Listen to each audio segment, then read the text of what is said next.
अभी और कितनी देर से यहाँ रखना पड़ेगा? ज्यादा देर नहीं, जैसे ही होश आता है हम दोबारा चेकअप करेंगे, फिर डिस्चार्ज कर देंगे। ज्यादा शदीद किस्म की इंजरीज नहीं है, बस घर में कुछ दिनों तक मुकम्मल तौर पर रेस्ट करना पड़ेगा। उसका जहन लाशऊर से शऊर का सफर तय कर रहा था। पहले जो सिर्फ बेमानी आवाजें थीं, अब वो उन्हें मफहूम पहना रहा था। आवाजों को पहचान रहा था। उनमें से एक आवाज सिकंदर उस्मान की थी, दूसरी यकीनन किसी डॉक्टर की। सालार ने आहिस्ता आहिस्ता आंखें खोल दी। उसकी आंखें यकदम चुंधिया गई थीं। कमरे में बहुत तेज रोशनी थी, या कम से कम उसे ऐसा ही लगा था। वो उनके फैमिली डॉक्टर का प्राइवेट क्लिनिक था। वो एक बार पहले भी यहाँ ऐसे ही कमरे में रह चुका था, और ये पहचानने के लिए एक नजर ही काफी थी। उसका जहन बिल्कुल सही काम कर रहा था। जिस्म के मुख्तलिफ हिस्सों में होने वाले दर्द का एहसास उसे फिर होने लगा था। अब वो एक बहुत नर्म और आरामदेह बिस्तर पर था। उसके जिस्म पर वो लिबास नहीं था जो उसने सरकारी अस्पताल में पहना था, जहां से ले जाया गया था। वो एक और लिबास से मलबूस था। यकीनन उसके जिस्म को पानी की मदद से साफ भी किया गया था, क्योंकि उसे आधे बाजुओं वाली शर्ट से झांकते अपने बाजों पर कहीं भी मिट्टी या गर्द नजर नहीं आ रही थी। उसकी कलाइयों के गिर्द पट्टियां बंधी हुई थीं, और उसके बाजुओं पर छोटे छोटे बहुत से निशानात थे। बाजू और हाथ सूजे हुए थे।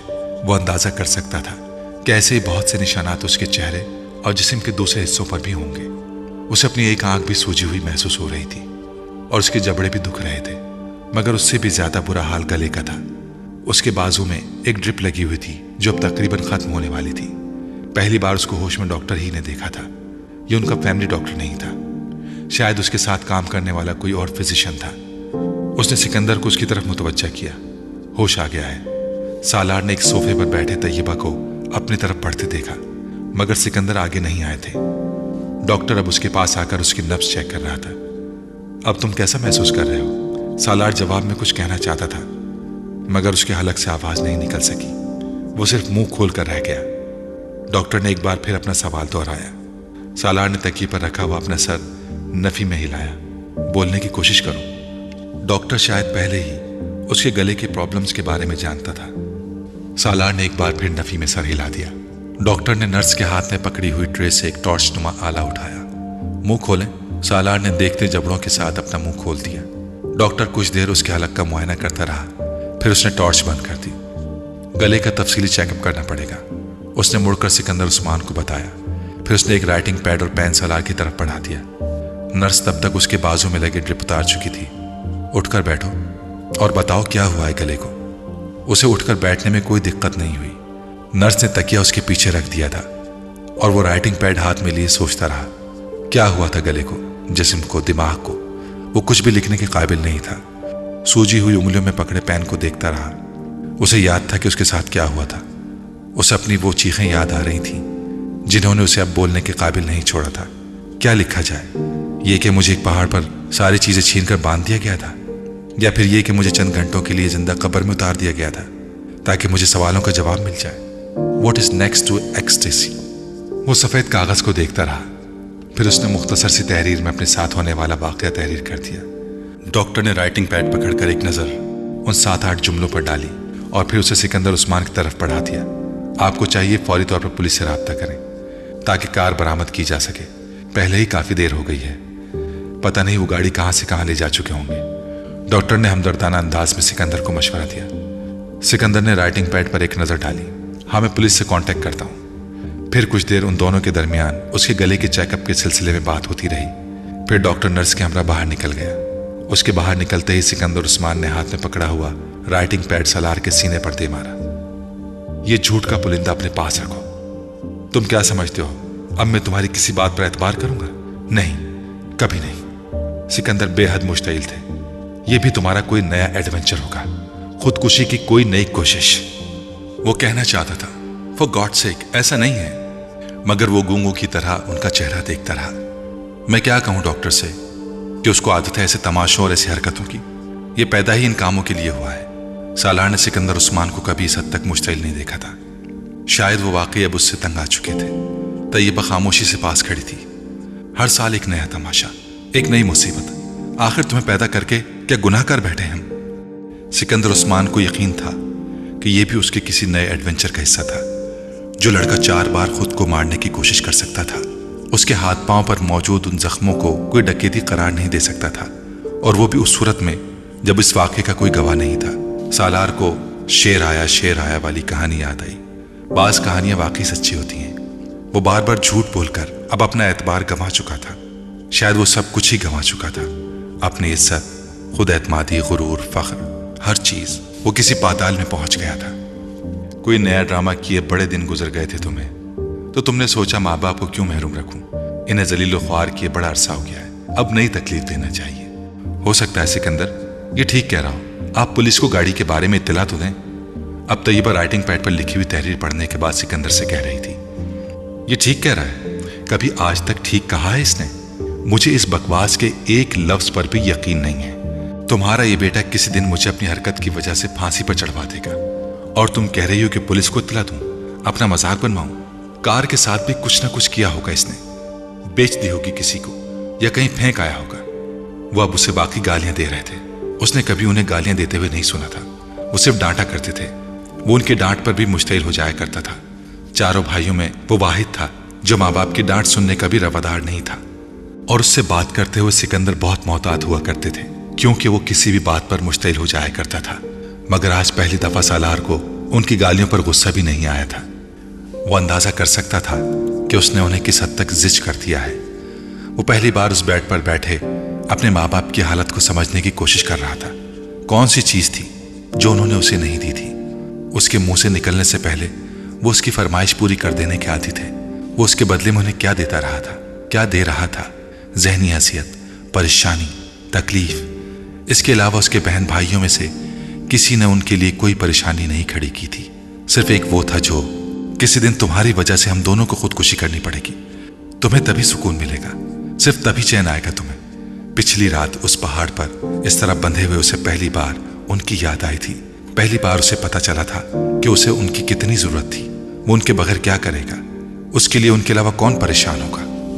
اسے سکندر کے لفظوں سے زندگی میں پہلی بار کوئی بے عزتی محسوس نہیں ہو رہی تھی۔ وہ ہمیشہ سے سکندر کے زیادہ قریب رہا تھا، اور اس کے سب سے زیادہ جھگڑے بھی انہی کے ساتھ ہوتے رہتے تھے۔ میرا دل چاہ رہا ہے کہ میں دوبارہ کبھی تمہاری شکل نہ دیکھوں، تمہیں دوبارہ وہیں پھینک دوں جس جگہ کے بارے میں تم جھوٹ بول رہے ہو۔ اب بس کرو سکندر، طیبہ نے ان کو ٹوکا۔ میں بس کروں؟ میں کیوں بس نہیں کرتا؟ کبھی تو ترس کھا لے یہ ہم لوگوں پر اور اپنی حرکتیں چھوڑ دے۔ کیا اس پر یہ فرض کر کے اس زمین پر اتارا گیا تھا کہ ہماری زندگی کو عذاب بنا دے؟ سکندر طیبہ کی بات پر مزید مشتعل ہو گئے۔ ابھی وہ پولیس والے بیان لینے آ جائیں گے جنہوں نے اسے سڑک پر سے پکڑا تھا۔ یہ بکواس پیش کریں گے ان کے سامنے کہ اس بیچارے کو کسی نے لوٹ لیا ہے۔ اچھا تو یہ ہوتا کہ اس بار واقعی سے کوئی لوٹتا اور اسے پہاڑ سے نیچے پھینکتا تاکہ میری جان چھوٹ جاتی۔ سالار بے اختیار سے سکنے لگا۔ سکندر اور طیبہ بھونچکا رہ گئے۔ وہ اپنے دونوں ہاتھ جوڑے رو رہا تھا۔ وہ زندگی میں پہلی بار اسے روتا دیکھ رہے تھے۔ وہ بھی ہاتھ جوڑے۔ وہ کیا کر رہا تھا؟ کیا چاہ رہا تھا؟ کیا بتا رہا تھا؟ سکندر عثمان بالکل ساکت تھے۔ طیبہ اس کے قریب بیٹھ گئیں۔ انہوں نے سالار کو اپنے ساتھ لگاتے ہوئے تھپکنے کی کوشش کی۔ وہ بچوں کی طرح ان سے لپٹ گیا۔ اس کی پائنتی کی طرف کھڑے سکندر عثمان کو اچانک احساس ہوا کہ شاید اس بار وہ جھوٹ نہیں بول رہا، شاید اس کے ساتھ واقعی کوئی حادثہ ہوا تھا۔ وہ طیبہ کے ساتھ لپٹا ننھے بچوں کی طرح ہچکیوں سے رو رہا تھا۔ طیبہ اسے چپ کراتے کراتے خود بھی رونے لگی۔ وہ چھوٹی چھوٹی باتوں پر تو کیا، بڑی بڑی باتوں پر بھی رونے کا عادی نہیں تھا۔ پھر آج کیا ہوا تھا اسے کہ اس کے آنسو نہیں رک رہے تھے؟ اس سے دور کھڑے سکندر عثمان کے دل میں کچھ ہونے لگا۔ اگر یہ ساری رات واقعی وہاں بندھا رہا تھا تو وہ ساری رات اس کے انتظار میں جاگتے رہے تھے اور بگڑتے رہے تھے۔ ان کا خیال تھا کہ وہ گاڑی لے کر پھر کہیں لاہور یا کہیں اور آوارہ گردی کے لیے چلا گیا ہوگا۔ انہیں تشویش ہو رہی تھی، مگر سالار کی حرکتوں سے واقف تھے، اس لیے تشویش سے زیادہ غصہ تھا۔ اور 2:30 بجے کے قریب وہ سونے کے لیے چلے گئے تھے جب انہیں فون پر پولیس کی طرف سے اطلاع ملی تھی۔ وہ ہاسپٹل پہنچے تھے اور انہوں نے اسے وہاں بہت ابتر حالت میں دیکھا تھا، مگر وہ یقین کرنے پر تیار نہ تھے کہ اس کے ساتھ کوئی حادثہ ہوا تھا۔ وہ جانتے تھے کہ وہ خود کو اذیت پہنچا رہا تھا۔ جو شخص اپنی کلائی کاٹ لے، ون وے کو توڑتے ہوئے ٹریفک کی بھیڑ میں اپنی بائک دے مارے، سلیپنگ پلز لے لے، اپنے آپ کو باندھ کر پانی میں الٹا کود جائے، اس کے لیے ایک بار پھر اپنی یہ حالت کرنا کیا مشکل ہے؟ اس کا جسم کیڑوں کے کاٹنے کے نشانات سے جگہ جگہ بھرا ہوا تھا۔ بعض جگہوں پر نیلاہٹ تھی۔ اس کے پیر بھی بری طرح زخمی تھے۔ ہاتھوں کی کلائیوں، گردن اور پشت کا بھی یہی حال تھا۔ اس کے جبڑوں پر بھی خراشیں پڑی ہوئی تھیں۔ اس کے باوجود سکندر عثمان کو یقین تھا کہ یہ سب کچھ اس کی اپنی کارستانی ہی ہوگی۔ شاید اس وقت وہ بولنے کے قابل ہوتا اور وضاحت پیش کرتا تو وہ کبھی بھی اس پر یقین نہ کرتے۔ मगर उसे इस तरह हिचकियों के साथ रोते देखकर उन्हें यकीन आने लगा था कि वो सच कह रहा था। वो कमरे से बाहर निकल गए। उन्होंने मोबाइल पर पुलिस से राब्ता किया। 1 घंटे के बाद उन्हें पता चला कि सुर्ख रंग की एक स्पोर्ट्स कार पहले ही पकड़ी जा चुकी है और उसके साथ 2 लड़के भी।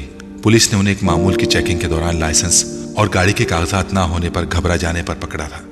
उन्होंने अभी तक ये नहीं बताया था कि उन्होंने गाड़ी कहीं से छीनी थी। वो सिर्फ यही कहते रहे कि वो गाड़ी उन्हें कहीं से मिली थी और वो सिर्फ शौक और तजस्सुस से मजबूर होकर चलाने लगे। चूंकि पुलिस के पास अभी तक गाड़ी की FIR भी दर्ज नहीं कराई गई थी, इसलिए उनके बयान की तस्दीक मुश्किल हो गई थी। मगर सिकंदर उस्मान के FIR के कुछ देर बाद ही उन्हें कार के बारे में पता चल गया था। अब वो सही मानों में सालार के बारे में तशवीश का शिकार हुए थे। सिकंदर और तैयबा सालार को उस रात वापस नहीं लेकर आए। वो उस रात हॉस्पिटल में ही रहा। अगले दिन उसके जिस्म का दर्द और सूजन में काफी कमी वाक़ई हो चुकी थी। वो दोनों 11 बजे के करीब उसे घर ले आए। इससे पहले पुलिस के 2 अहलकारों ने उससे एक लंबा चौड़ा तहरीरी बयान लिया था। सिकंदर और तैयबा के साथ अपने कमरे में दाखिल होते हुए पहली बार उसे अपनी खिड़कियों पर लगी मुख्तलिफ मॉडल्स की उन न्यूड तस्वीरों को देखा और बेख्तियार शर्म आई। तैयबा और सिकंदर बहुत बार उसके कमरे में आते रहे थे। वो तस्वीरें उनके लिए कोई नई या काबिल एतराज चीज नहीं थी। तुम अब आराम करो, मैंने तुम्हारे फ्रिज में फल और जूस रखवा दिया है। भूख लगे तो निकाल कर खा लेना या फिर मुलाजिम को बुलवा लेना, वो निकाल देगा। तैयबा ने उससे कहा। वो अपने बेड पर लेटा हुआ था। वो दोनों कुछ देर तक उसके पास रहे, फिर खिड़की के पर्दे बराबर करके उसे सोने की ताकीद करते हुए चले गए। वो उनके बाहर निकलते ही उठकर बैठ गया। उसने कमरे के दरवाजे को अंदर से लॉक किया। खिड़की के पर्दे हटाकर उसने बहुत तेजी से उन पर लगी हुई तमाम तस्वीरों को उतारना शुरू कर दिया।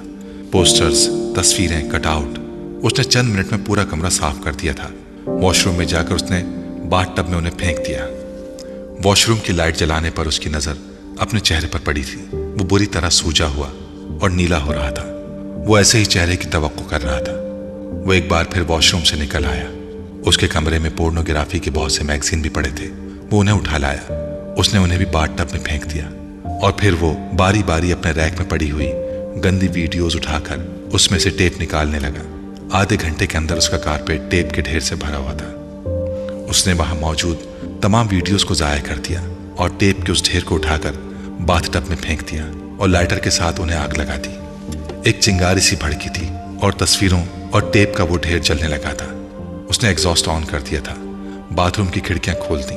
वो उस ढेर को इसलिए जला रहा था क्योंकि वो उस आग से बचना चाहता था जो दोज़ख में उसे अपनी लिपटों में ले लेती। आग की लिपटें तस्वीरों और टेप के उस ढेर को खा रही थीं, यूं जैसे वो सिर्फ आग के लिए बनाई गई थी। वो पलके झपकाए बगैर बाथ टब में आग के उस ढेर को देख रहा था, यूं जैसे उस वक्त किसी दोज़ख के किनारे खड़ा था। एक रात पहले उस पहाड़ी पर इस हालत में इस्लामाबाद की रोशनियों को देखते हुए उसने सोचा था कि वो उसकी जिंदगी की आखिरी रात थी और वो उसके बाद दोबारा कभी इन रोशनियों को नहीं देख सकेगा। उसने हिज़यानी हालत में गला फाड़कर चीखते हुए बार बार कहा था, एक बार, सिर्फ एक बार मुझे एक मौका दें, सिर्फ एक मौका दें। मैं कभी गुनाह के पास नहीं जाऊंगा। उसे ये मौका दे दिया गया था। अब उस वादे को पूरा करने का वक्त आ गया था। आग ने उन सब कागजों को राख बना दिया था। जब आग बुझ गई तो उसने पानी खोलकर पाइप के साथ उस राख को बहाना शुरू कर दिया। सालार पलटकर दोबारा वॉश बेसिन के सामने आकर खड़ा हो गया। उसके गले में मौजूद सोने की चैन को वो लोग उतार कर ले गए थे, मगर उसके कान की लौ में मौजूद डायमंड टॉप्स वहीं था। वो प्लैटिनियम में जड़ा हुआ था और उन लोगों ने उस पर कोई तवज्जो नहीं दी थी। शायद उनका ख्याल होगा कि वो कोई मामूली पत्थर या फिर जरखून होगा, या फिर शायद उसके लंबे खुले बालों की वजह से उसके कानों की लौ में छुपी रही होगी। वो कुछ देर आईने में खुद को देखता रहा, फिर उसने कान की लौ में मौजूद टॉप्स उठाकर वॉश बेसिन के पास रख दिया। शेविंग किट में मौजूद क्लिपर उसने निकाला और अपने बाल काटने लगा। बड़ी बेरहमी और बेदर्दी के साथ वॉश बेसिन में बहता हुआ पानी उन बालों को अपने साथ बहा कर ले जा रहा था। रेजर निकालकर उसने शेव करनी शुरू कर दी। वो जैसे अपनी तमाम निशानियों से पीछा छुड़ा रहा था। शेव करने के बाद उसने अपने कपड़े निकाले, अपने हाथों में बंधी पट्टियां खोली और शावर के नीचे जाकर खड़ा हो गया। वो पूरा 1 घंटा अपने पूरे जिस्म पर एक एक हिस्से को कलमा पढ़कर साफ करता रहा, यूं जैसे वो आज पहली बार इस्लाम से मुतारिफ हुआ हो, पहली बार मुसलमान हुआ हो। वॉशरूम से बाहर आकर उसने फ्रिज में रखे सेब के चंद टुकड़े खाए और फिर सोने के लिए लेट गया। दोबारा उसकी आंख अलार्म से खुली जिसने उसे सोने से पहले लगाया था। वो बज रहे थे। माय गॉड सालार, ये अपने बालों का क्या किया तुमने? तैयबा उसे देखते ही कुछ देर के लिए भूल गई کہ وہ بولنے کے قابل نہیں تھا۔ سالار نے اپنی جیب سے کاغذ نکال کر ان کے سامنے رکھ دیا۔ میں مارکیٹ جانا چاہتا ہوں، اس پر لکھا ہوا تھا۔ کس لیے؟ طیبہ نے اسے حیرانی سے دیکھا۔ تم ابھی ٹھیک نہیں ہوئے ہو، کچھ گھنٹے ہی ہوئے ہیں تمہیں ہاسپٹل سے آئے، اور تم ایک بار پھر آوارہ گردی کے لیے نکلنا چاہتے ہو۔ طیبہ نے اسے قدر نرم آواز میں جھڑکا۔ ممی، میں کچھ کتابیں خریدنا چاہتا ہوں، سالار نے ایک بار پھر کاغذ پر لکھا۔ میں آوارہ گردی کرنے کے لیے نہیں جا رہا۔ طیبہ کچھ دیر اسے دیکھتی رہی۔ تم ڈرائیور کے ساتھ چلے جاؤ، سالار نے سر ہلا دیا۔ وہ جس وقت مارکیٹ کی پارکنگ میں گاڑی سے اترا شام ہو چکی تھی۔ مارکیٹ کی روشنیاں وہاں جیسے رنگ و نور کا ایک سیلاب لے آئی تھیں۔ وہ جگہ جگہ پھرتے لڑکے لڑکیوں کو دیکھ سکتا تھا، مغربی ملبوسات میں ملبوس، بے فکری اور لاپرواہی سے قہقہے لگاتے ہوئے۔ اسے زندگی میں پہلی بار اس جگہ سے وحشت ہوئی تھی، وہی وحشت جو وہ 48 گھنٹے پہلے مارگلا کی ان پہاڑیوں پر محسوس کر رہا تھا۔ وہ انہی لڑکوں میں سے ایک تھا، لڑکیوں سے چھیڑ چھاڑ کرنے والا، بلند و بانگ قہقہے لگانے والا، فضول اور بیہودہ باتیں کرنے والا، اپنا سر نیچے کیے وہ کسی بھی چیز پر دھیان دیے بغیر سامنے نظر آنے والی بک شاپ میں چلا آیا۔ اپنی جیب سے کاغذ نکال کر اس نے دکاندار کو اپنی مطلوبہ کتابوں کے بارے میں بتایا۔ وہ قرآن پاک کا ایک ترجمہ اور نماز کے بارے میں کچھ دوسری کتابیں خریدنا چاہتا تھا۔ دکاندار نے اسے حیرانی سے دیکھا۔ وہ سالار کو اچھی طرح جانتا تھا۔ وہ وہاں سے پورنوگرافی کے غیر ملکی میگزینز اور سڈنی شیلٹن اور ہیرلڈ روبن سمیت چند دوسرے انگلش ناولز لکھنے والوں کے ہر نئے ناول کو خریدنے کا عادی تھا۔ سالار اس کی نظروں کے استعجاب کو سمجھتا تھا۔ وہ اس سے نظریں ملانے کے بجائے صرف کاؤنٹر کو دیکھتا رہا۔ وہ آدمی کسی سیلز مین کو ہدایت دیتا رہا۔ پھر اس نے سالار سے کہا، آپ بڑے دن بعد آئے ہیں، کہیں گئے ہوئے تھے اسٹڈیز کے لیے باہر؟ اس نے سر ہلاتے ہوئے سامنے پڑے ہوئے کاغذ پر لکھا۔ اور یہ گلے کو کیا ہوا؟ بس ٹھیک نہیں ہے، اس نے لکھا۔ سیلز مین قرآن پاک کا ترجمہ اور دوسری مطلوبہ کتابیں لے آیا۔ ہاں، یہ اسلامی کتابوں کا آج کل بڑا ٹرینڈ چلا ہوا ہے، لوگ بہت پڑھنے لگے ہیں، بڑی اچھی بات ہے، خاص طور پر باہر جا کر تو ضرور پڑھنا چاہیے، دکاندار نے بڑے کاروباری انداز میں مسکراتے ہوئے کہا۔ سالار نے کچھ نہیں کہا، وہ اپنے سامنے پڑی کتابوں پر ایک نظر دوڑانے لگا۔ چند لمحوں کے بعد اس نے دائیں ہاتھ قرآن پاک کے ترجمے کے ساتھ کاؤنٹر پر خالی جگہ پر شاپ کیپر نے اس کے سامنے پورنوگرافی کے کچھ نئے میگزینز رکھ دیے۔ کتابوں کو دیکھتے دیکھتے اس نے چونک کر سر اٹھایا۔ یہ نئے آئے ہیں، میں نے سوچا آپ کو دکھا دوں، ہو سکتا ہے آپ خریدنا پسند کریں گے۔ سالار نے ایک نظر قرآن پاک کے ترجمے کو دیکھا، دوسری نظر چند انچ دور پڑے ان میگزینز کو دیکھا۔ غصے کی ایک لہر سی اس کے اندر اٹھی تھی۔ کیوں؟ وہ نہیں جانتا تھا۔ اپنے بائیں ہاتھ سے ان میگزینز کو اٹھا کر وہ جتنی دور اس شاپ کے اندر پھینک سکتا تھا اس نے پھینک دیے۔ چند لمحوں کے لیے پوری شاپ میں خاموشی چھا گئی۔ سیلز مین ہکا بکا کھڑا تھا۔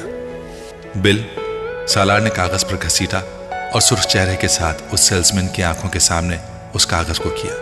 سیلز مین نے کچھ بھی کہے بغیر اپنے سامنے پڑے کمپیوٹر پر ان کتابوں کا بل بنانا شروع کر دیا جو اس نے سامنے رکھی تھی۔ چند منٹوں میں سالار نے بل ادا کیا اور کتابیں اٹھا کر دروازے کی طرف بڑھ گیا۔ ایڈیٹ! دکان سے باہر نکلتے ہوئے اس نے کاؤنٹر کے پاس کھڑی ایک لڑکی کا تبصرہ سنا۔ مخاطب کون تھا اس نے مڑ کر دیکھنے کی ضرورت نہیں سمجھی۔ وہ جانتا تھا وہ تبصرہ اسی پر کیا گیا تھا۔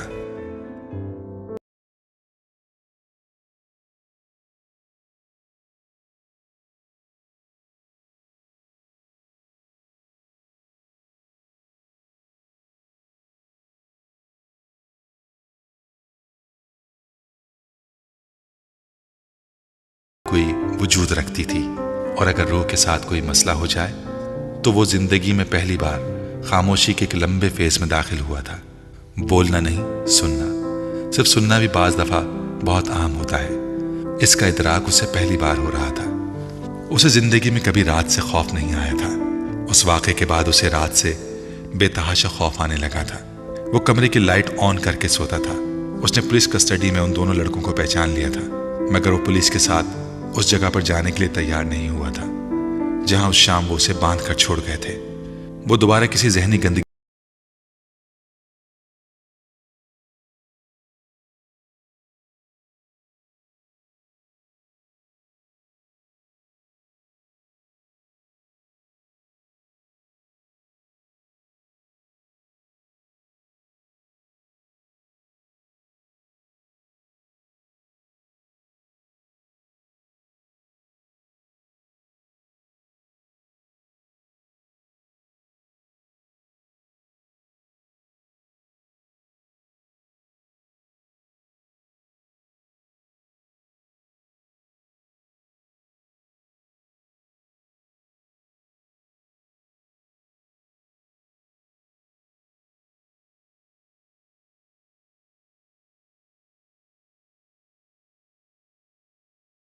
कहा था नथिंगनेस के बाद हेल आ जाएगा। वो वहां तक पहुंचना नहीं चाहता था। वो उस एक्सटेसी से बचना चाहता था जो उसे पेन से हेल का सफर करने पर मजबूर करती थी। अगर मुझे इन सब चीजों का पता नहीं था तो इमामा को कैसे पता था? वो मेरी ही उम्र की है, वो मेरे जैसे खानदान से ताल्लुक रखती है, फिर उसके पास इन सवालों के जवाब कैसे आ गए? वो हैरान होते हुए सोचने लगा। आसाइशें तो उसके पास भी वैसी ही थी जैसी मेरे पास थी।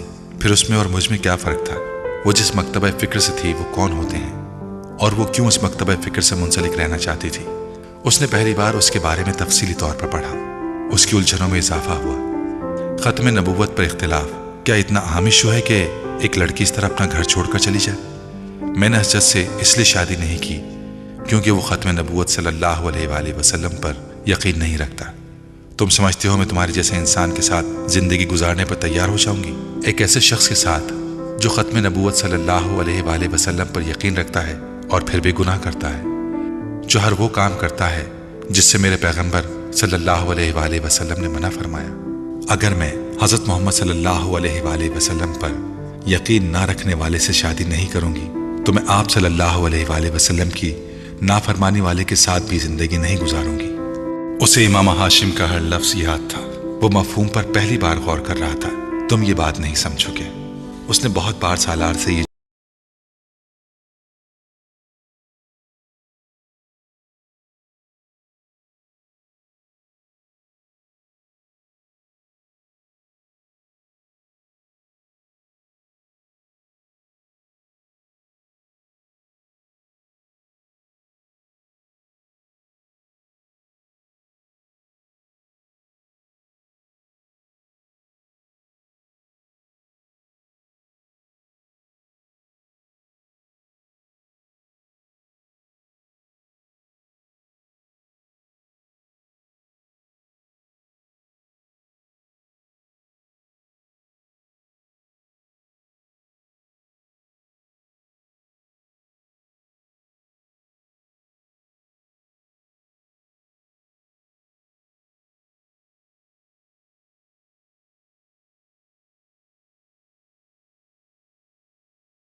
जिंदगी को देखने के लिए सामने वाले का पाक होना जरूरी था और इमामा हाशिम पाक थी।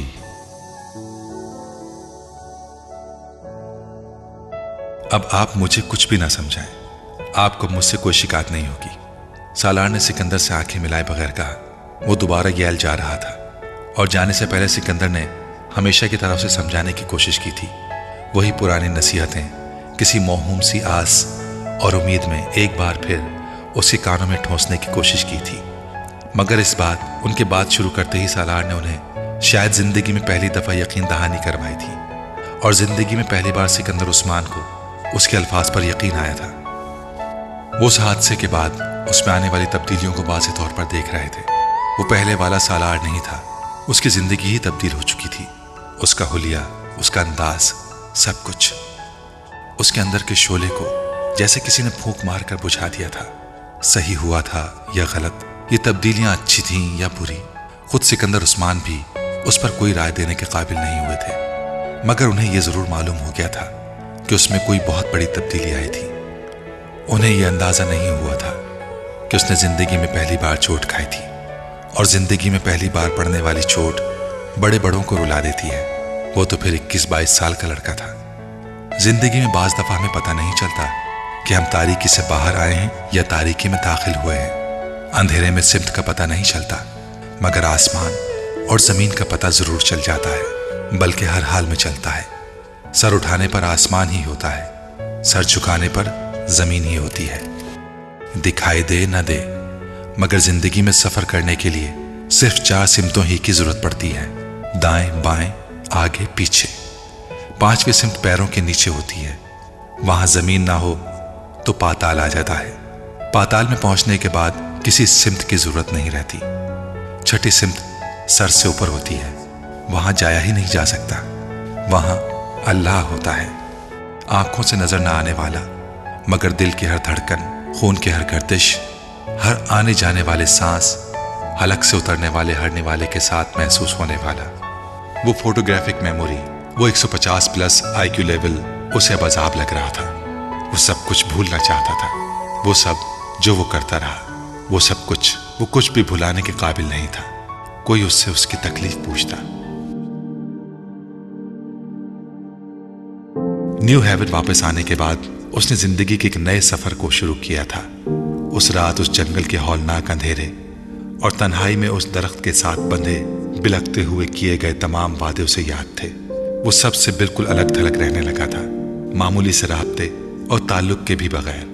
मुझे तुमसे नहीं मिलना, वो साफ गो तो हमेशा से ही था, मगर इस हद तक हो जाएगा उसके साथियों में से किसी को भी इसकी तवक्को नहीं थी। चंद हफ्ते उसके बारे में उसका ग्रुप चेमागोइयां करता रहा, फिर ये चेमागोइयां एतराजात और तबसरों में तब्दील हो गईं, और उसके बाद तंजियां जुमलों और नापसंदीदगी में। फिर सब अपनी अपनी जिंदगी में मसरूफ हो गए। सालार सिकंदर किसी की जिंदगी का मरकज और महवर नहीं था, न दूसरा कोई उसकी जिंदगी का। उसने न्यू हेवन पहुंचने के बाद जो चंद काम किए थे, उसमें जलालुल नसर से मुलाकात की कोशिश भी थी।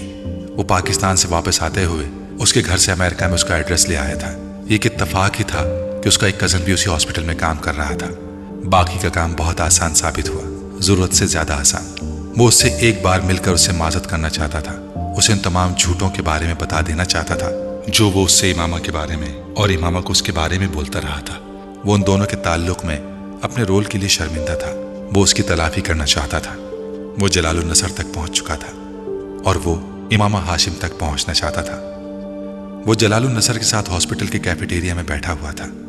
जलालुल नसर के चेहरे पर बेहद संजीदगी थी। उसके माथे पर पड़े हुए बल उसकी नाराजगी को जाहिर कर रहे थे। सालार कुछ देर पहले ही वहां पहुंचा था और जलालुल नसर उसे वहां देखकर हक्का बक्का रह गया था।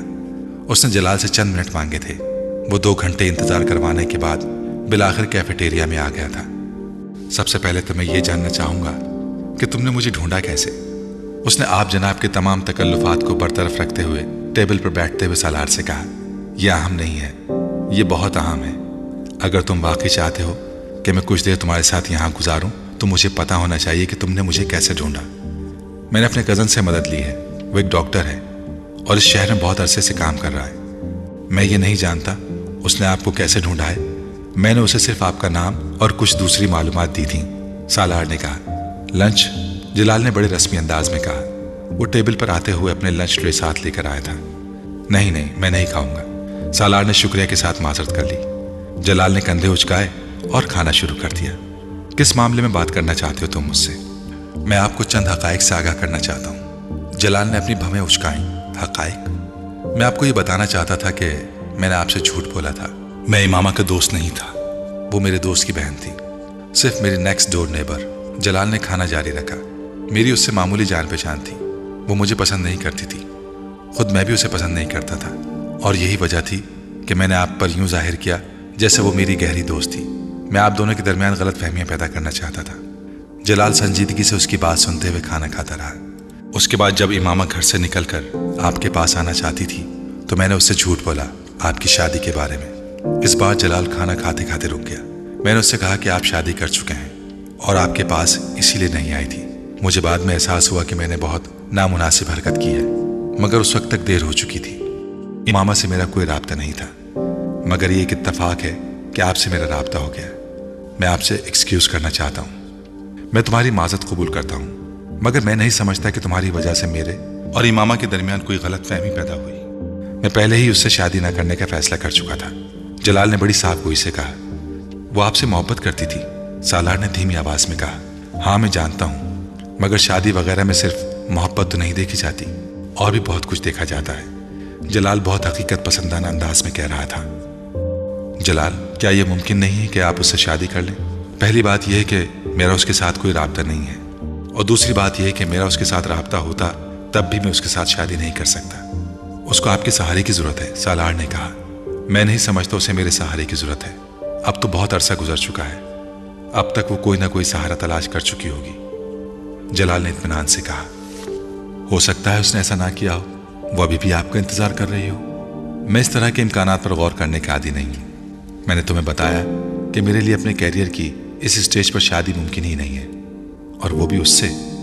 क्यों? इस क्यों का जवाब मैं तुम्हें क्या दूं? तुम्हारा इस सारे मामले से कोई ताल्लुक नहीं है। मैं उससे क्यों शादी करना नहीं चाहता, मैं तभी उसे बता चुका हूं, और इतने अरसे बाद तुम दोबारा कर फिर वही पेंडोरा बॉक्स खोलने की कोशिश कर रहे हो। जलाल ने कदर नाराजी से कहा। मैं सिर्फ उस नुकसान की तलाफी करने की कोशिश कर रहा हूं जो मेरी वजह से आप दोनों का हुआ। सालार ने नरमी से कहा। मेरा कोई नुकसान नहीं हुआ, और इमामा का भी नहीं हुआ होगा। तुम जरूरत से ज्यादा हसास हो रहे हो। जलाल ने सलाद के चंद टुकड़े मुंह में डालते हुए इत्मीनान से कहा। सालार उसे देखता रहा। वो नहीं समझ पा रहा था कि वो उसे अपनी बात कैसे समझाए। मैं उसको ढूंढने में आपकी मदद कर सकता हूं, उसने कुछ देर बाद कहा। मगर मैं उसे ढूंढना नहीं चाहता। शादी मुझे उससे नहीं करनी, तो फिर ढूंढने का फायदा? सालार ने एक गहरा सांस लिया। आप जानते हैं उसने किस लिए घर छोड़ा था? मेरे लिए बहरहाल नहीं छोड़ा था। जलाल ने बात काटी। आपके लिए नहीं छोड़ा था, मगर जिन वजूहात की बिना पर छोड़ा था। क्या एक मुसलमान के तौर पर आपको उसकी मदद करनी नहीं चाहिए, जबकि आप ये भी जानते हैं कि वो लड़की आपसे बहुत मोहब्बत करती है, आपसे बहुत इंस्पायर्ड है। मैं दुनिया में कोई वाहिद मुसलमान नहीं हूं, और ना ही मुझ पर यह फर्ज कर दिया गया है कि मैं उसकी मदद करूं। मेरी एक ही जिंदगी है, और मैं उसे किसी दूसरे की वजह से तो खराब नहीं कर सकता। और फिर तुम भी मुसलमान हो, तुम क्यों नहीं शादी करते उससे? मैंने तो तब भी कहा था तुमसे कि तुम उससे शादी कर लो। तुम वैसे भी उसके लिए नर्म गोशा रखते हो। जलालुन नसर ने कदरे चुभते हुए अंदाज में कहा। सालार उसे खामोशी से देखता रहा। वो उसे नहीं बता सकता था कि वो उससे शादी कर चुका है। शादी? वो मुझे पसंद नहीं करती, उसने कहा। मैं इस सिलसिले में उसे समझा सकता हूं। तुम मेरा उसे राब्ता करवा दो तो मैं उसे तुमसे शादी करने पर तैयार कर लूंगा। अच्छे आदमी हो तुम, और खानदान वगैरह भी ठीक ही होगा तुम्हारा। कार तो 1.5 साल पहले भी बड़ी शानदार रखी हुई थी तुमने। इसका मतलब रुपया पैसा वगैरह होगा तुम्हारे पास। वैसे यहाँ किस लिए हो? MBA कर रहा हूँ। फिर तो कोई मसला नहीं, जॉब तुम्हें मिल जाएगी। रुपया वैसे भी तुम्हारे पास है, लड़कियों को और क्या चाहिए? इमामा तो वैसे भी तुम्हें जानती है। जलाल ने चुटकी बजाते हुए मसला हल किया। सारा मसला तो उसी जानने ने ही पैदा किया है। वो मुझे जरूरत से ज्यादा जानती है। सालार ने जलाल को देखते हुए सोचा, वो आपसे मोहब्बत करती है। सालार ने जैसे उसे याद दिलाया। अब इसमें मेरा तो कोई कसूर नहीं है। लड़कियां कुछ ज्यादा जज्बाती होती हैं इस मामले में। जलाल ने कदरे बेजारी से कहा। ये वन साइड लव अफेयर तो नहीं होगा, आप किसी न किसी हद तक उसमें इन्वॉल्व तो जरूर होंगे। सालार ने कदर संजीदगी से कहा। हाँ, थोड़ा बहुत इन्वॉल्व था, मगर वक्त और हालात के साथ साथ तरजीहात भी बदलती रहती हैं इंसान की। अगर आपको वक्त और हालात के साथ अपनी तरजीहात बदलनी थी तो आपको उसके बारे में इमामा को इन्वॉल्व होते ही बता देना चाहिए था। कम से कम उससे ये तो होता कि वो आपसे मदद की तवक्को रखती, ना आप पर इस कदर इन्हिसार करती। मैं उम्मीद करता हूं कि आप ये तो नहीं कहेंगे कि आपने उससे शादी के हवाले से कभी कोई बात या वादा किया ही नहीं था। जलाल कुछ कहने के बजाय खुशगमी नजरों से उसे देखता रहा। तुम मुझे क्या जताने और बताने की कोशिश कर रहे हो? उसने चंद लम्हों के बाद उखड़े हुए अंदाज में कहा। उसने जब मुझसे पहली बार राब्ता किया था तो आपका फोन नंबर और एड्रेस देकर उसने मुझसे कहा था कि मैं आपसे पूछूं, आपने अपने पेरेंट्स से शादी की बात कर ली है? मैंने उसे अपना फोन दिया था कि वो आपसे ये बात खुद पूछ ले। यकीनन इस्लामाबाद आने से पहले आपने उससे ये कहा होगा कि आप उससे शादी के लिए अपने पेरेंट्स से बात करेंगे। आपने यकीनन पहले मोहब्बत वगैरह के इजहार के बाद उसे प्रपोज किया होगा। जलाल ने कुछ बरहमी से उसकी बात काटी। मैंने उसे प्रपोज नहीं किया था, उसने मुझे प्रपोज किया था। मान लेता हूं उसने प्रपोज किया। आपने क्या किया? इनकार कर दिया? वो चैलेंज करने वाले अंदाज में पूछ रहा था। इनकार नहीं किया होगा। सालार अजीब अंदाज में मुस्कुराया। उसने मुझे बताया था कि आप नात बड़ी अच्छी पढ़ते हैं और आपको हजरत मोहम्मद सल्लल्लाहु अलैहि वसल्लम से भी बहुत मोहब्बत है। आपको भी बताया होगा उसने कि वो आपसे मोहब्बत क्यों करती थी। मगर आपसे मिलकर और आपको जानकर मुझे बहुत मायूसी हुई। आप नात बहुत अच्छी पढ़ते होंगे, मगर जहां तक حضرت محمد صلی اللہ علیہ وآلہ وسلم سے محبت کا تعلق ہے، میں نہیں سمجھتا وہ آپ کو ہے۔ میں خود کوئی بہت اچھا آدمی نہیں ہوں اور محبت کے بارے میں زیادہ بات نہیں کر سکتا، خاص طور پر اللہ اور حضرت محمد صلی اللہ علیہ وآلہ وسلم سے محبت کے بارے میں۔ مگر اتنا ضرور جانتا ہوں کہ جو شخص اللہ یا اس کے پیغمبر صلی اللہ علیہ وآلہ وسلم سے محبت کا دعویٰ کرتا ہے یا لوگوں کو یہ امپریشن دیتا پھرتا ہے، وہ مدد کے لیے پھیلے ہوئے ہاتھ کو جھٹک نہیں سکتا اور نہ ہی کسی کو دھوکہ اور فریب دے گا۔ سالار اٹھ کر کھڑا ہو گیا، اور میں تو آپ سے ریکویسٹ کر رہا ہوں اس کی مدد کے لیے۔ ہو سکتا ہے آپ نے بھی 1.5 سال پہلے کی ہو، پھر بھی اگر آپ انکار پر ہی مصر ہیں تو میں یا کوئی آپ کو مجبور تو نہیں کر سکتا، مگر آپ سے مل کر اور آپ سے بات کر کے مجھے بہت مایوسی ہوئی۔ اس نے الوداعی مصافحے کے لیے جلال کی طرف ہاتھ بڑھایا۔ جلال نے اپنا ہاتھ نہیں بڑھایا، وہ تنفر بھرے انداز میں ماتھے پر بل لیے اسے دیکھتا رہا۔ خدا حافظ۔ سالار نے اپنا ہاتھ پیچھے کر لیا۔ جلال اسی حالت میں اسے جاتا دیکھتا رہا، پھر اس نے خود کلامی کی۔ It's really an idiot world out there. وہ دوبارہ لنچ ٹرے کی طرف متوجہ ہو گیا۔ اس کا موڈ بے حد آف ہو رہا تھا۔ جلال النصر سے ملاقات کے بعد وہ اپنے احساسات کو کوئی نام دینے میں ناکام ہو رہا تھا۔ کیا اسے اپنے پچھتاوے سے آزاد ہو جانا چاہیے؟ کیونکہ جلال نے یہ کہا تھا کہ سالار بیچ میں نہ آتا تو بھی وہ ماما سے شادی نہیں کرتا، اور جلال النصر سے بات کرنے کے بعد اسے یہ اندازہ ہو گیا تھا کہ امامہ کے لیے اس کے احساسات میں کوئی گہرائی نہیں تھی، مگر یہ شاید اس کے لیے بہت سے نئے سوالات پیدا کر رہا تھا۔ وہ جلال سے آج ملا تھا۔ 1.5 سال پہلے اس نے جلال کے ساتھ اس طرح کی بات کی ہوتی تو شاید اس پر ہونے والا اثر مختلف ہوتا، تب امامہ کے لیے اس کے احساسات کا پیمانہ مختلف ہوتا، اور شاید 1.5 سال پہلے وہ امامہ کے بارے میں اس بے حسی کا مظاہرہ نہ کرتا جس کا مظاہرہ اس نے آج کیا تھا۔ وہ ایک ذہنی رو میں اپنے کندھوں سے بوجھ ہٹا ہوا محسوس کرتا، اور اگلی ذہنی رو اسے پھر الجھن کا شکار کرتی تھی۔ MBA کا دوسرا سال بہت پرسکون گزرا تھا۔ پڑھائی کے علاوہ اس کی زندگی میں اور کوئی سرگرمی نہیں رہی تھی۔ وہ گیمز پر صرف ڈسکشنز میں ہی اپنے کلاس فیلوز کے ساتھ گفتگو کرتا یا پھر گروپ پروجیکٹس کے سلسلے میں اس کے ساتھ وقت گزارتا۔ باقی کا سارا وقت وہ لائبریری میں گزار دیتا۔ ویکینڈ پر اس کی واحد سرگرمی اسلامک سینٹر جانا تھا، جہاں وہ ایک عرب سے قرآن پاک تلاوت کرنا سیکھا کرتا تھا۔ پھر وہ قرآن پاک کے ان اسباق کو دہرایا کرتا۔ پھر اسی عرب سے اس نے عربی زبان سیکھنا شروع کر دی۔ خالد عبد الرحمن نامی وہ عرب بنیادی طور پر ایک میڈیکل ٹیکنیشین تھا اور ایک ہاسپٹل سے وابستہ تھا۔ وہ ویکینڈ پر وہاں آ کر عربی زبان اور قرآن پاک کی کلاسز لیا کرتا تھا۔ وہ اس کام کا کوئی معاوضہ نہیں لیا کرتا تھا، بلکہ اسلامک سینٹر کی لائبریری میں موجود کتابوں کی ایک بڑی تعداد بھی اس کے دوستوں اور رشتہ داروں کی طرف سے عطیہ کی گئی تھی۔ قرآن پاک کی انہی کلاسز کے دوران ایک دن اس نے سالار سے کہا، تم قرآن پاک حفظ کیوں نہیں کرتے؟ سالار اس کے اس تجویز نما سوال پر کچھ دیر حیرانی سے اس کا منہ دیکھنے لگا۔ میں کیسے کر سکتا ہوں؟ کیوں؟ تم کیوں نہیں کر سکتے؟ خالد نے جواباً اس سے پوچھا۔ یہ بہت مشکل ہے، اور پھر میرے جیسا آدمی؟ نہیں میں نہیں کر سکتا، سالار نے چند لمحوں بعد کہا۔ تمہارا ذہن بہت اچھا ہے، بلکہ میں اگر یہ کہوں کہ میں نے آج تک اپنی زندگی میں تم سے زیادہ ذہین آدمی نہیں دیکھا۔ جتنی تیز رفتاری سے تم نے اتنے مختصر عرصے میں اتنی چھوٹی بڑی صورتیں یاد کی ہیں کوئی اور نہیں کر سکا، اور جتنی تیز رفتاری سے تم عربی سیکھ رہے ہو میں اس پر بھی حیران ہوں۔ جب ذہن اس قدر زرخیز ہو اور دنیا کی ہر چیز سیکھ لینے اور یاد رکھنے کی خواہش ہو تو قرآن پاک کیوں نہیں؟ تمہارے ذہن پر اللہ تعالیٰ کا بھی حق ہے۔ خالد نے کہا، آپ میری بات نہیں سمجھے، مجھے سیکھنے پر کوئی اعتراض نہیں، مگر یہ بہت مشکل ہے، میں اس عمر میں یہ نہیں سیکھ سکتا، سالار نے وضاحت کی۔ جبکہ میرا خیال ہے کہ تمہیں قرآن پاک حفظ کرنے میں بہت آسانی ہوگی۔ تم ایک بار اسے حفظ کرنا شروع کرو۔ میں کسی اور کے بارے میں تو یہ دعویٰ نہیں کرتا، مگر تمہارے بارے میں دعوے سے یہ کہہ سکتا ہوں کہ تم نہ صرف بہت بآسانی سے اسے حفظ کر لوگے بلکہ بہت کم عرصے میں۔ سالار نے اس دن اس موضوع کے بارے میں مزید کوئی بات نہیں کی، مگر اس رات اپنے اپارٹمنٹ پر واپس آنے کے بعد وہ خالد عبد الرحمن کی باتوں کے بارے میں ہی سوچتا رہا۔ اس کا خیال تھا کہ خالد عبد الرحمن دوبارہ اس کے بارے میں اس سے بات نہیں کرے گا، مگر اگلے ہفتے خالد عبد الرحمن نے ایک بار پھر اس سے یہی سوال کیا۔ سالار بہت دیر چپ چاپ اسے دیکھتا رہا، پھر اس نے مدھم آواز میں خالد سے کہا، مجھے خوف آتا ہے۔ کس چیز سے؟ قرآن پاک حفظ کرنے سے۔ خالد نے قدرے حیرانی سے پوچھا۔ سالار نے اس بات میں سر ہلا دیا۔ کیوں؟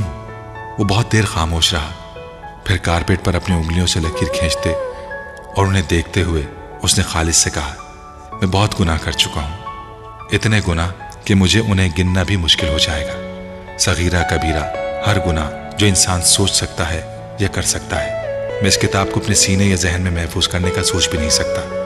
میرا سینہ اور ذہن پاک تو نہیں ہے، میرے جیسے لوگ اسے حفظ کرنے کے لائق نہیں ہوتے، میں تو ایسا سوچ بھی نہیں سکتا۔ اس کی آواز پھر آ گئی۔ خالد کچھ دیر خاموش رہا، پھر اس نے کہا، ابھی بھی گناہ کرتے ہو؟ سالار نے نفی میں سر ہلا دیا۔ تو پھر کس چیز کا خوف ہے؟ تم اگر قرآن پاک کی تلاوت کر سکتے ہو اپنے ان سارے گناہوں کے باوجود، تو پھر اسے حفظ بھی کر سکتے ہو، اور پھر تم نے گناہ کیے مگر تم اب گناہ نہیں کرتے، یہ کافی ہے۔ اگر اللہ تعالیٰ یہ نہیں چاہے گا کہ تم اسے حفظ کرو تو تم اسے حفظ نہیں کر سکو گے، چاہے تم لاکھ کوشش کر لو، اور اگر تم خوش قسمت ہوئے تو تم اسے حفظ کر لو گے۔ خالد نے چٹکی بجاتے ہوئے جیسے یہ مسئلہ حل کر دیا تھا۔ سالار اس رات جاگتا رہا۔ آدھی رات کے بعد اس نے پہلا پارہ کھول کر کانپتے ہاتھوں اور زبان کے ساتھ حفظ کرنا شروع کیا۔ اسے حفظ کرتے ہوئے احساس ہونے لگا کہ خالد عبد الرحمن ٹھیک کہتا ہے۔ اسے قرآن پاک کا بہت سا حصہ پہلے ہی یاد تھا۔ خوف کی وہ کیفیت جو اس نے قرآن پاک حفظ کرنا شروع کرتے ہوئے محسوس کی تھی، وہ زیادہ دیر نہیں رہی تھی۔ اس کے دل کو کہیں سے استقامت مل رہی تھی۔ کہاں سے؟ کوئی اس کی زبان کی لڑکھڑاہٹ دور کر رہا تھا۔ کون؟ کوئی اس کے ہاتھوں کی کپکپاہٹ ختم کر رہا تھا۔ کیوں؟ فجر کی نماز سے کچھ دیر پہلے وہ اس وقت بے تحاشا رو دیا جب اس نے پچھلے 5 گھنٹوں میں یاد کیے ہوئے سبق کو پہلی بار مکمل طور پر دہرایا۔ وہ کہیں نہیں اٹکا، وہ کچھ نہیں بھولا تھا، زیر و زبر کی کوئی غلطی نہیں۔ آخری چند جملوں پر اس کی زبان پہلی بار کپکپانے لگی تھی۔ آخری چند جملے ادا کرتے ہوئے اسے بڑی دقت ہوئی تھی، کیونکہ وہ اس وقت آنسوؤں سے رو رہا تھا۔ اگر اللہ ہی چاہے گا اور تم خوش قسمت ہوگے تو تم قرآن پاک حفظ کر لو گے، ورنہ کچھ بھی کر لو نہیں کر پاؤ گے۔ اسے خالد عبد الرحمن کی یہ بات یاد آ رہی تھی۔ فجر کی نماز ادا کرنے کے بعد اس نے کیسٹ پر اپنی زندگی کے اس پہلے سبق کو ریکارڈ کیا تھا۔ ایک بار پھر اسے کسی دقت کا سامنا نہیں کرنا پڑا تھا۔ اس کی آواز میں پہلے سے زیادہ روانی اور لہجے میں پہلے سے زیادہ فصاحت تھی۔ اس کی زندگی میں ایک نئی چیز شامل ہو گئی تھی۔ اس پر ایک اور احسان کر دیا گیا تھا، مگر اس کا ڈپریشن ختم نہیں ہوا تھا۔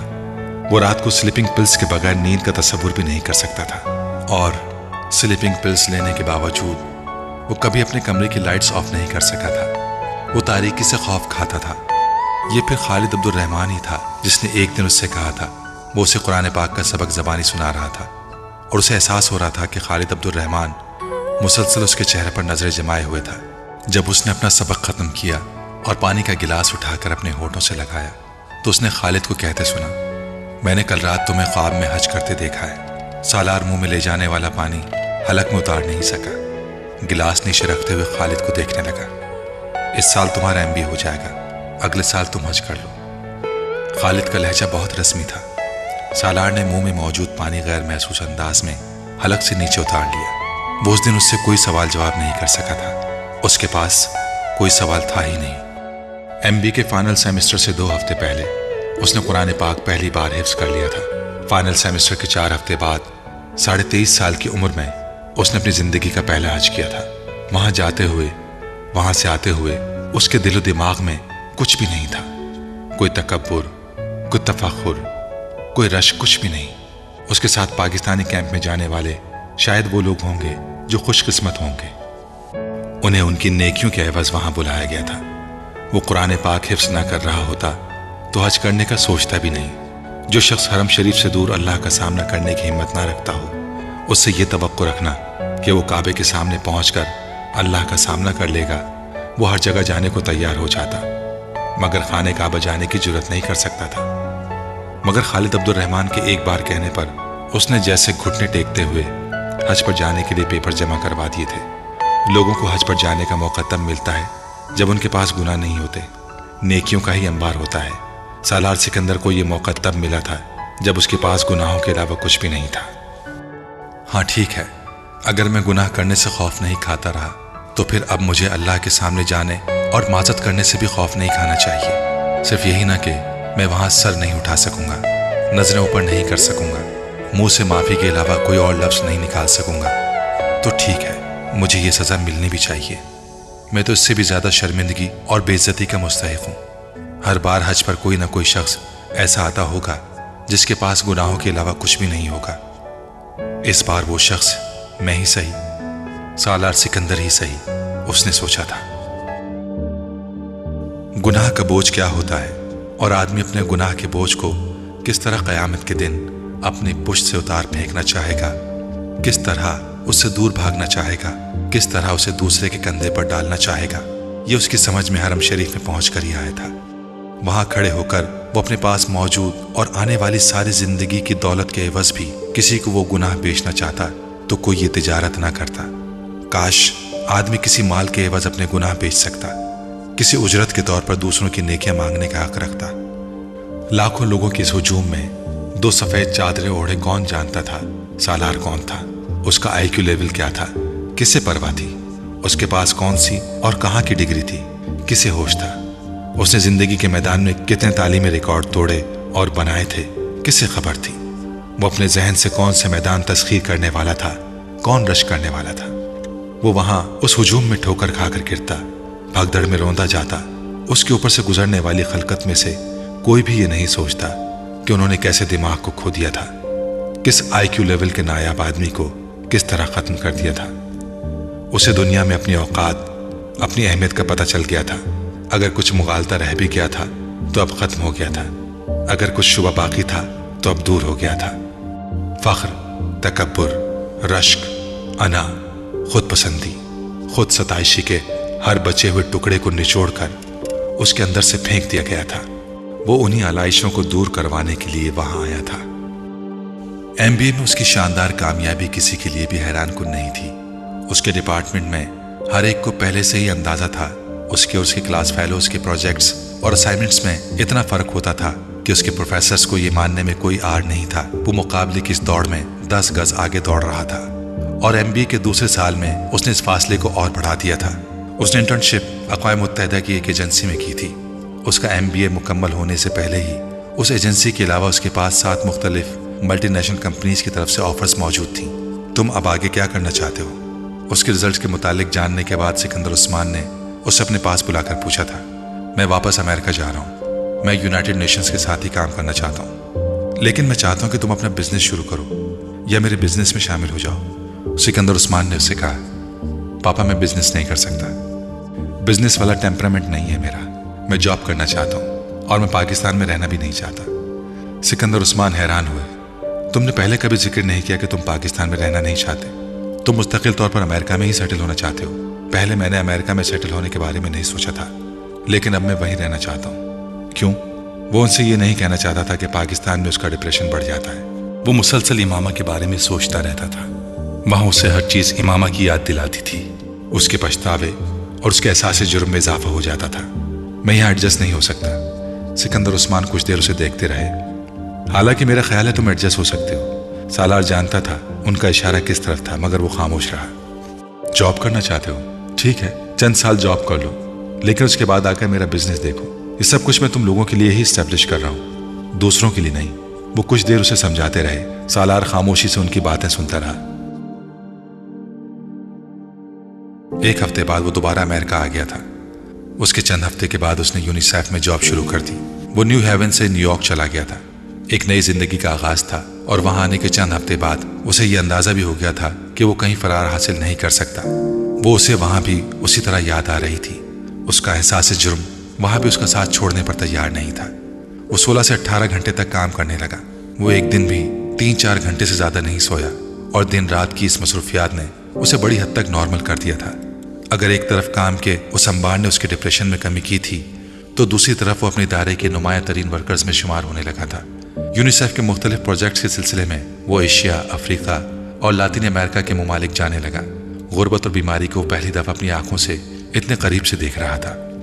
रिपोर्ट्स और अखबारों में छपने वाले हकायक में और उन हकायक को अपनी तमाम हौलनाकी के साथ खुली आंखों से देखने में बहुत फर्क होता है, और ये फर्क उसे उस जॉब में ही समझ में आया था। हर रोज भूखे सोने वाले लोगों की तादाद करोड़ों में थी। हर रात पेट भरकर जरूरत से ज्यादा खाने वालों की तादाद भी करोड़ों में थी। सिर्फ 3 वक्त का खाना, सर पर छत और जिस्म पर लिबास भी कितनी बड़ी नेमतें थी, उसे तब समझ में आया। वो यूनिसेफ की टीम के साथ चार्टर्ड तैयारों में सफर करते हुए अपनी जिंदगी के बारे में सोचता। उसने जिंदगी में ऐसे कौन से कारनामे अंजाम दिए थे कि उसे वो पुरअसाई जिंदगी दी गई थी। جو وہ گزار رہا تھا۔ وہ ان لوگوں کے لیے کیا گناہ کیے ہوئے تھا، اور ان لوگوں سے کیا گناہ ہوئے تھے کہ وہ زندگی کی تمام بنیادی ضروریات سے محروم صرف زندہ رہنے کی خواہش میں خوراک کے ان پیکٹس کے پیچھے بھاگتے پھرتے تھے۔ وہ ساری رات جاگ کر اپنے ادارے کے لیے ممکنہ اسکیمیں اور پلان بناتا رہتا۔ کہاں خوراک کی ڈسٹریبیوشن کیسے ہو سکتی ہے، کیا بہتری لائی جا سکتی ہے، کہاں امداد کی ضرورت ہے، کن علاقوں میں کس طرح کے پروجیکٹس درکار تھے۔ وہ بعض دفعہ 48 گھنٹے بغیر سوئے کام کرتا رہتا۔ اس کے بنائے ہوئے پرپوزلز اور رپورٹس تکنیکی لحاظ سے اتنے مربوط ہوتے تھے کہ ان میں کوئی خامی ڈھونڈنا کسی کے لیے ممکن نہیں رہتا تھا، اور اس کی یہ خصوصیات اس کی ساکھ اور نام کو اور بھی مستحکم کرتی جا رہی تھی۔ اگر مجھے اللہ نے دوسروں سے بہتر ذہن اور صلاحیتیں دی ہیں تو مجھے ان صلاحیتوں کو دوسروں کے لیے استعمال کرنا چاہیے، اس طرح استعمال کرنا چاہیے کہ میں دوسروں کی زندگی میں زیادہ سے زیادہ آسانیاں لا سکوں، دوسروں کی زندگی کو بہتر کر سکوں۔ وہ کام کرتے ہوئے اس کے علاوہ کچھ اور نہیں سوچتا تھا۔ یونیسیف کے لیے کام کرنے کے دوران ہی اس نے ایم فل کرنے کا سوچا تھا، اور پھر اس نے ایم فل میں ایڈمیشن لے لیا تھا۔ ایوننگ کلاسز جوائن کرتے ہوئے اسے قطعاً کسی قسم کا کوئی شبہ نہیں تھا کہ وہ اپنے آپ کو ایک بار پھر ضرورت سے زیادہ مصروف کر رہا تھا، مگر اس کے پاس اس کے علاوہ کوئی اور راستہ نہیں تھا۔ کام اس کا جنون بن چکا تھا، یا پھر اس سے بھی 2 قدم آگے بڑھ کر ایک مشن۔ فرقان سے سالار کی پہلی ملاقات امریکہ سے پاکستان آتے ہوئے فلائٹ کے دوران ہوئی۔ وہ اس کے ساتھ والی سیٹ پر بیٹھا ہوا تھا۔ وہ امریکہ میں ڈاکٹرز کی کسی کانفرنس میں شرکت کر کے واپس آ رہا تھا، جبکہ سالار سکندر اپنی بہن انیتا کی شادی میں شرکت کے لیے پاکستان آ رہا تھا۔ ایک لمبی فلائٹ کے دوران دونوں کے درمیان ابتدائی تعارف کے بعد گفتگو کا سلسلہ تھما نہیں۔ فرقان عمر میں سالار سے کافی بڑا تھا۔ وہ 35 سال کا تھا۔ لندن اسپیشلائزیشن کرنے کے بعد وہ پاکستان آ گیا تھا اور وہاں ایک ہاسپٹل میں کام کر رہا تھا۔ وہ شادی شدہ تھا، اس کے 2 بچے بھی تھے۔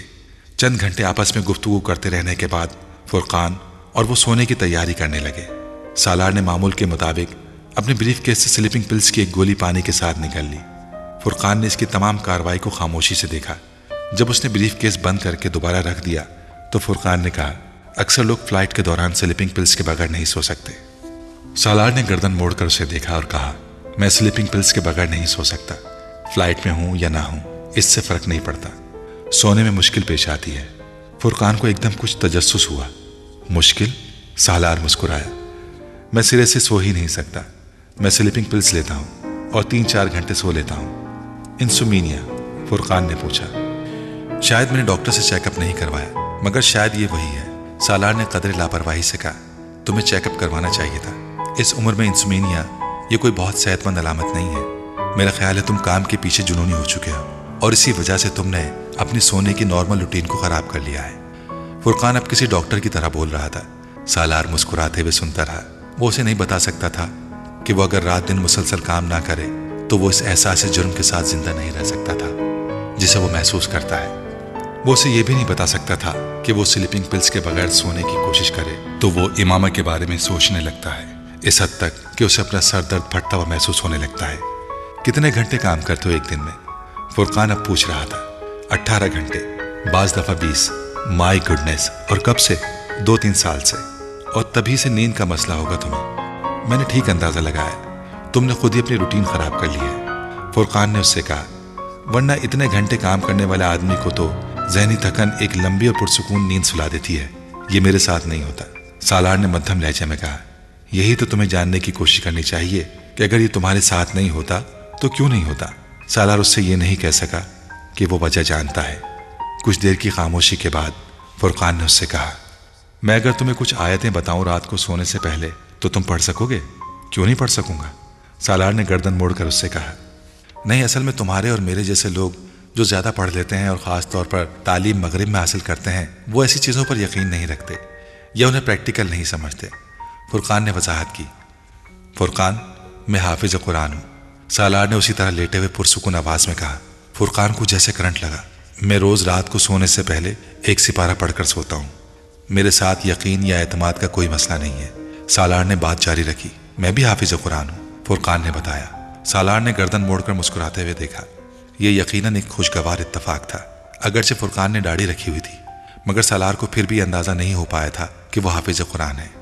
تو پھر تمہیں اس طرح کا کوئی مسئلہ نہیں ہونا چاہیے۔ قرآن پاک کی تلاوت کر کے سونے والے انسان کو نیند نہ آئے، یہ مجھے عجیب لگتا ہے۔ سالار نے فرقان کو بڑبڑاتے سنا۔ وہ اپنے حواس کو ہلکا ہلکا مفلوج پا رہا تھا. نیند اس پر غلبہ پا رہی تھی. اس نے آنکھیں بند کر لی. تمہیں کوئی پریشانی ہے؟ اس نے فرقان کی آواز سنی.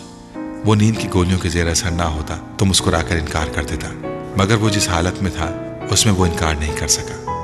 ہاں مجھے بہت زیادہ پریشانیاں ہیں. مجھے سکون نہیں ہے. مجھے لگتا ہے میں مسلسل کسی صحرا میں سفر کر رہا ہوں. پچھتاوے اور احساس جرم مجھے چھوڑتے ہی نہیں. مجھے کسی پیر کامل کی تلاش ہے جو مجھے اس تکلیف سے نکال دے، جو مجھے میری زندگی کا راستہ دکھا دے. فرقان دم بخود اس کا چہرہ دیکھ رہا تھا. سالار کی آنکھیں بند تھیں، مگر وہ اس کی آنکھوں کے کونوں سے نکلتی نمی کو دیکھ رہا تھا.